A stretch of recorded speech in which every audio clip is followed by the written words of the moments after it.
Bonjour à vous, bienvenue à cette troisième capsule sur la création des mises en plan. Nous étions rendus à ajouter la cotation, les annotations sur ce dessin. Donc il y a deux façons pour ajouter des cotes. Tout d'abord, dans l'onglet Annotation, ici tout en haut, je peux utiliser la fonction cotation intelligente. Elle fonctionne exactement comme dans les esquisses.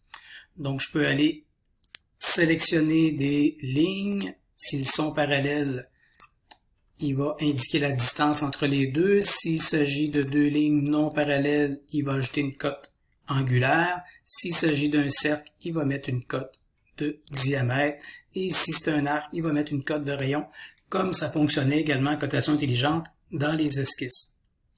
Donc je peux ajouter toutes les cotes aux endroits qui me semblent et coter de façon un peu plus manuelle. La deuxième façon, au lieu d'utiliser cotation intelligente, je vais bénéficier des objets qui se trouvent déjà dans le modèle. Alors, si je clique sur la fonction objet du modèle, je peux aller récupérer les cotes qui sont déjà marquées pour la mise en plan. Il était déjà convaincu que j'allais utiliser cette fonction-là en cliquant sur la fonction objet du modèle.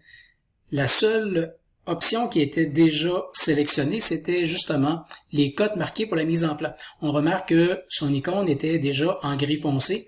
Si je fais que appliquer le OK, il va aller voir dans le modèle 3D toutes les cotes qui ont servi à bâtir toutes les esquisses totalement contraintes et il va venir les déposer ou plutôt garrocher les cotes sur le plan. Et il va me rester à faire peut-être un petit ménage là-dedans. Donc, on voit ici que je vais installer une cote avec cotation intelligente. On voit la distinction graphique. La cote ajoutée, elle est en gris pâle, tandis que la cote provenant de la fonction objet du modèle, elle est en noir. Donc, si j'ai les cotes qui se doublent, je peux en sélectionner une pour les éliminer. Je peux déplacer mes cotes. Pratique si j'utilisais justement l'arrivée des cotes massives avec l'objet du modèle. Je peux éliminer les cotes qui sont en trop. Donc ici, toutes les cotes qui sont justement pour le dimensionnement de mes trous. Je vais les refaire d'une autre façon tout à l'heure. Donc je peux simplement les effacer une à une ou en sélectionnant plusieurs à la fois. Le chanfrein, il est coté peut-être de façon un petit peu moins claire. Je peux les éliminer. Cette cote-là, je vais la déplacer en cliquant sur le texte. Je fais attention aux lignes d'attache. Donc, il faut que les lignes d'attache ne touchent pas au prolongement des lignes continues. Donc, je peux les installer de cette façon-là. Cette cote-là, j'en aurai pas vraiment besoin. Celle-ci serait peut-être préférable entre les vues, ainsi que celle-là. Toutes les cotes, je peux faire la bascule des flèches en cliquant sur le texte de la cote. Des points apparaissent, on l'a vu pour le déplacement des lignes d'attache. Voilà. Et les points qui sont sur les flèches, je peux en tout temps cliquer sur ces points-là pour inverser la direction de mes flèches. Donc, si je les préférais à l'intérieur, c'est peut-être plus clair ici. Quand je vais déplacer une cote vis-à-vis une autre, à un moment donné, on va voir une espèce d'aimant qui force à aligner les cotes pour que ça soit encore là plus beau du bord du chemin.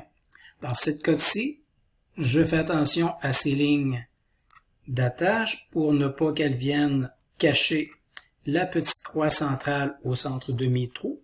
Cette cote-là un petit peu serrée avec l'autre. Et rapidement, on voit que ça peut commencer à prendre forme. La cote ici, j'en ai pas vraiment besoin. J'en avais déjà une, j'en avais ajouté une. Je vais pouvoir peut-être la mettre ici en bas.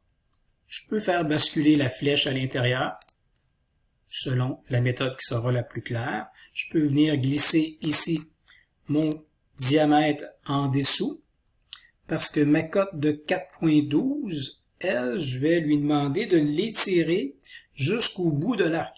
Alors, si je clique une fois dessus, je vais voir dans le côté gauche, ici, dans l'onglet ligne d'attache pour cette cote-là. Parce que c'est une cote qui s'est c'est que venu positionner un arc, j'aurai l'opportunité de modifier l'option de plutôt de coter la position de son centre, de venir coter la position du rayon maximum de cet arc-là. Donc, on vient coter la longueur totale de ma pièce. Il resterait peut-être juste à rapprocher la ligne d'attache sans jamais lui toucher. On peut la repositionner de cette façon-là.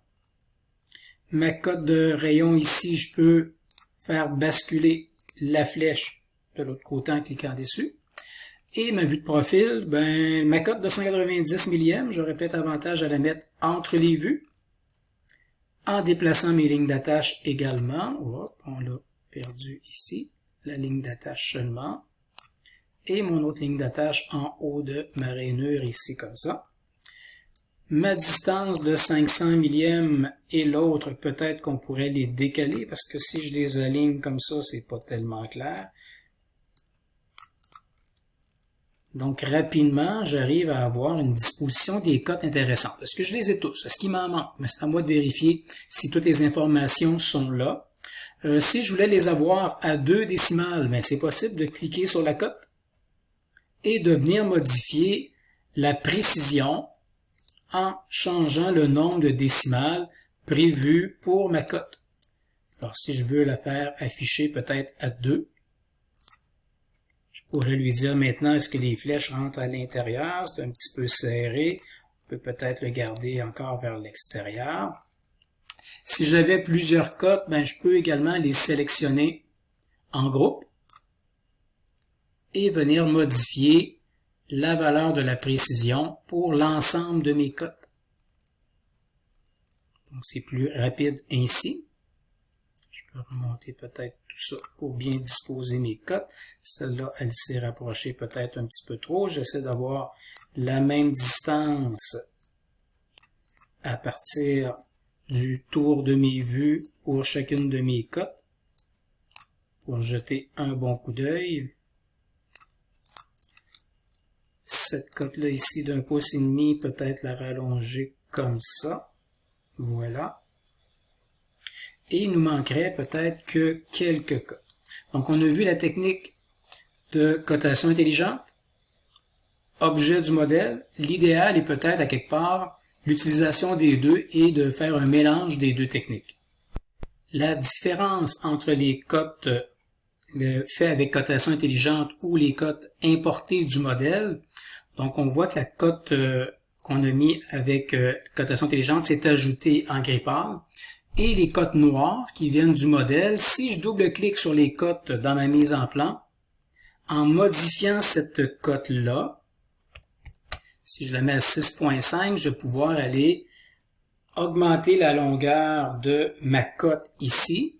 J'accepte et on voit que ça a venu modifier le modèle 3D lui-même. Si je rebascule à mon modèle, je vois que la pièce a été changée parce que j'ai pu modifier une cote provenant du modèle et ça l'a affecté le modèle. Donc, si je repositionne cette cote-là à sa position initiale de 4.93 avec reconstruire, on voit que ça a un impact sur l'ensemble des vues ainsi que sur mon modèle. Tandis que ma cote ajoutée avec cotation intelligente, si je double-clique dessus, je n'ai pas accès à ce moment-là à la modification du modèle. Est-ce que les cotes modèles sont meilleures? Pas nécessairement, parce qu'on sait que si j'allais modifier directement le modèle, donc si je venais modifier le diamètre ici de mon trou, je sais qu'en modifiant le modèle, que ma mise en plan, elle est associée à ce modèle-là, et en modifiant le modèle, ça va venir modifier également toutes les vues de ma mise en plan de toute façon. Donc, que mes cotes soient faites, peu importe la façon, j'aurai toujours accès à mon modèle en passant par les cotes du modèle directement ou en modifiant le modèle lui-même. Alors, je remets cette cote-là à 625, je reconstruis, je reviens à ma mise en plan et on voit qu'ils sont vraiment associés ensemble. Et voici maintenant quelques ajustements finaux.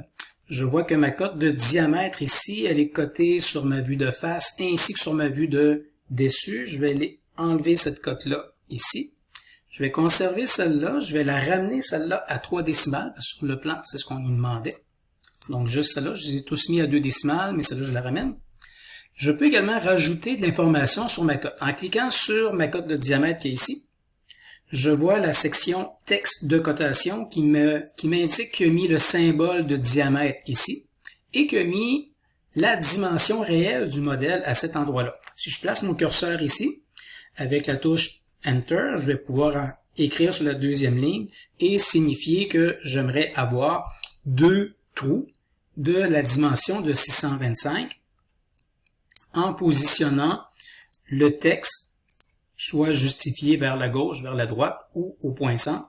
Donc dans ce cas-là, je vais le mettre ici vers la droite, comme ça, et je repositionne ma cote avec information complète.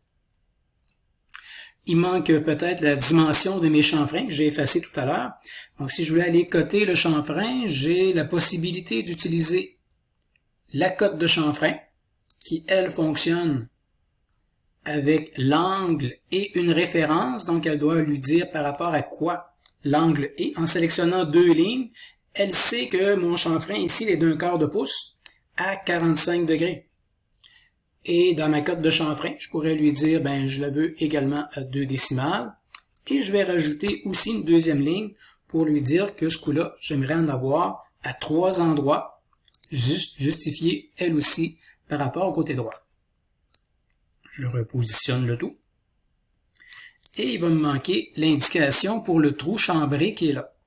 Nous avons également dans la barre annotation une fonction pour venir coter les perçages, particulièrement les perçages qui sont faits avec l'assistance de perçage dans la création de mes modèles. Alors si j'utilise symbole pour le perçage et je clique sur le diamètre extérieur, on voit qu'il va aller chercher toutes les informations de mon trou. Donc il sait qu'il était percé à 500 millième à travers tout jusqu'à la prochaine surface, qu'il y avait un chambrage d'un diamètre de 750 à une profondeur de 500.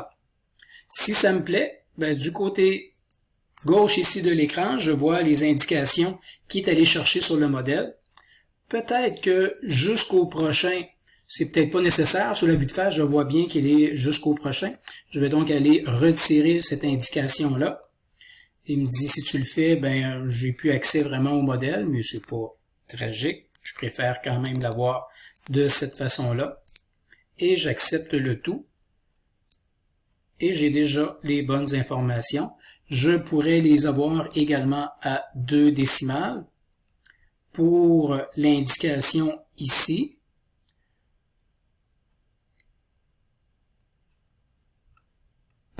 Voilà, ça complète pas mal la mise en plan avec la cotation. Je peux peut-être redisposer mes vues ici, que ça soit clair.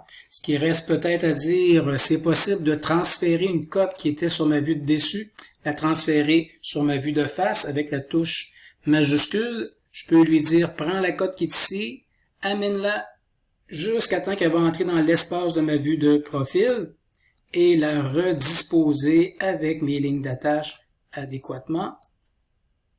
Donc, si on préférait transférer les cotes comme ça. Si j'avais plusieurs cotes à 3 décimales, je pourrais utiliser également la fonction reproduire le format. Donc, je pourrais lui dire, prends le format de ma cote ici à 3 décimales et viens mettre cette cote-là aussi à 3 décimales, celle-là à 3 décimales. Donc, ça peut être très rapide pour modifier mes cotes éventuellement. Pour ajouter des annotations sur mon dessin, nous avons la fonction note dans la barre annotation, dans laquelle on pourrait aller ajouter simplement du texte sur mon dessin. Ou encore, on pourrait l'utiliser la même fonction note. Si elle est rattachée à une arête, elle va placer une flèche de texte en pointant la surface ou encore une arête, et je peux avoir ma boîte ici pour faire peut-être des cotes de chanfrein, ou encore je pourrais l'utiliser pour aller peut-être ajouter de l'information sur mon dessin sur une surface, ou placer une cote de rayon qui, à l'occasion, sont difficiles à placer, et aller mettre la valeur du rayon de cette façon-là. Donc, plutôt que l'autre, j'ai cliqué à quelques endroits et je peux déplacer ici ma cote de rayon. Ce qui est important, c'est que la flèche pointe ou passe dans la direction